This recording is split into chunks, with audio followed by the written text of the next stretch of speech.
So what's your name? Arthur Ragland. How old are you? Or when and where were you born, rather? Okay, so we need age first? Yeah. 72. I was born in 1942, Washington, D.C. Okay. Talk louder. I think that's fine. In your life, where have you lived? Here in Decatur. I lived in West Virginia. West Virginia. Okay, Washington, D.C. I lived in Baltimore, Maryland. I lived in Spotsylvania, Virginia. I lived in New Jersey. New Jersey, okay. Socially, what were the differences in like the 60s, 70s? What were the social differences from North and South? During those times, I can tell you what I heard. Okay. Yeah, I mean, because D.C., living in D.C., I figured as the North. Okay, got you.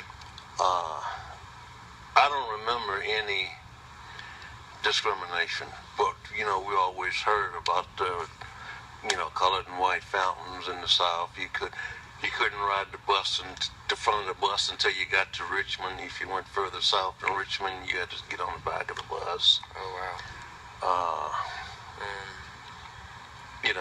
Restaurants you couldn't eat. Inside you had to get carry-out stuff. Oh, wow.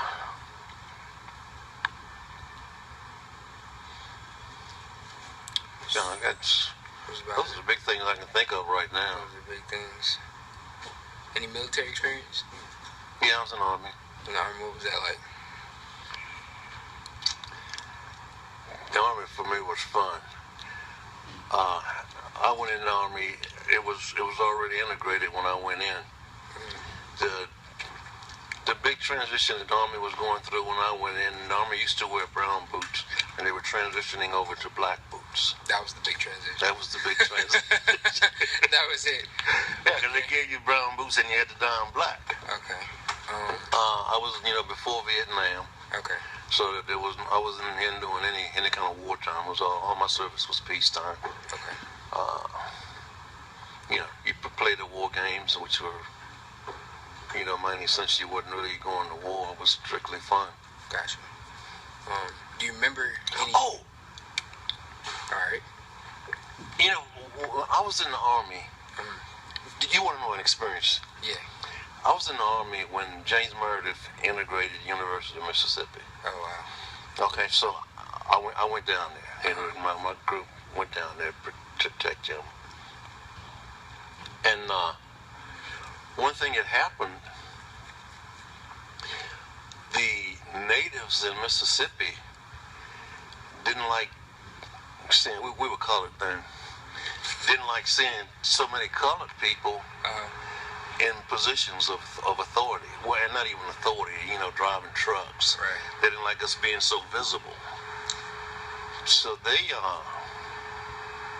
between our post commander and the Mississippi authorities decided to take all the colored people and put them out of sight. Oh, wow. Which, at that time was cool because they put us up on top of a hill. And, we ate peach syrup, I drank beer, they gave us whiskey. We did that, and but during the time we thought it was great, because when white boys were down there working, well, we were just up there partying, But after a few days, Bobby Kennedy came down, and one of the first things he noticed was that there wasn't no colored soldiers down there, and when he inquired, he was told why, and he said, "Man, put them guys back to work." Gotcha. So so the fun was over. We had to come back down, and it was years. And in fact, I talked to one other guy who I was in service with. I saw about 15, 20 years later, and we never realized, what they did to us, just putting us up on the hill, getting us out of sight. Wow. Yeah.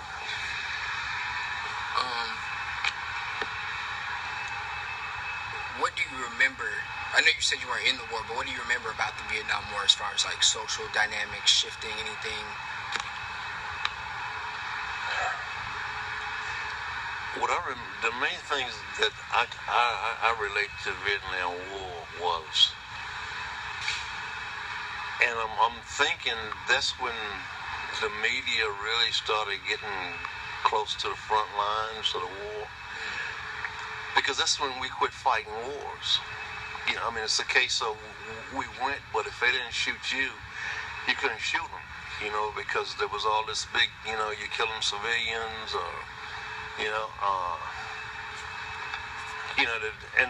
the soldiers that did go to Vietnam, they weren't treated right. You know, that was a real time of turmoil in this country. And those guys that were in Vietnam, the country really didn't appreciate what they did.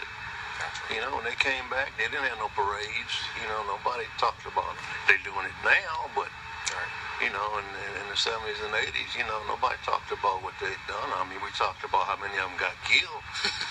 You know, but as far as the sacrifices they made, nobody talked about it.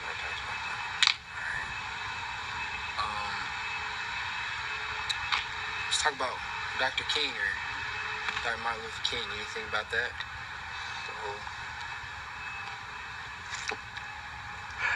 Martin Luther King was a good guy. He's a good guy.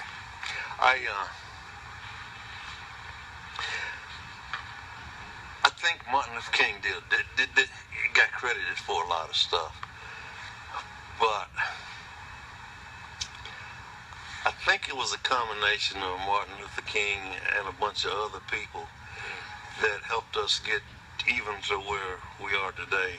I mean, as far as getting the laws passed, I wasn't a Panther, but I guess I was a Panther sympathizer. Because I think it was a combination of what the Panthers did and some of those other militant organizations, along with what King did, that got people, they got the government to knowing, we got to do something. Before they started making changes. Well, I think King was a great guy. He was definitely a great orator.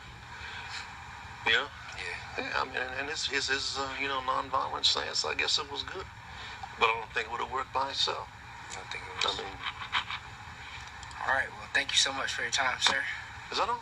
Yes, sir. Oh, man.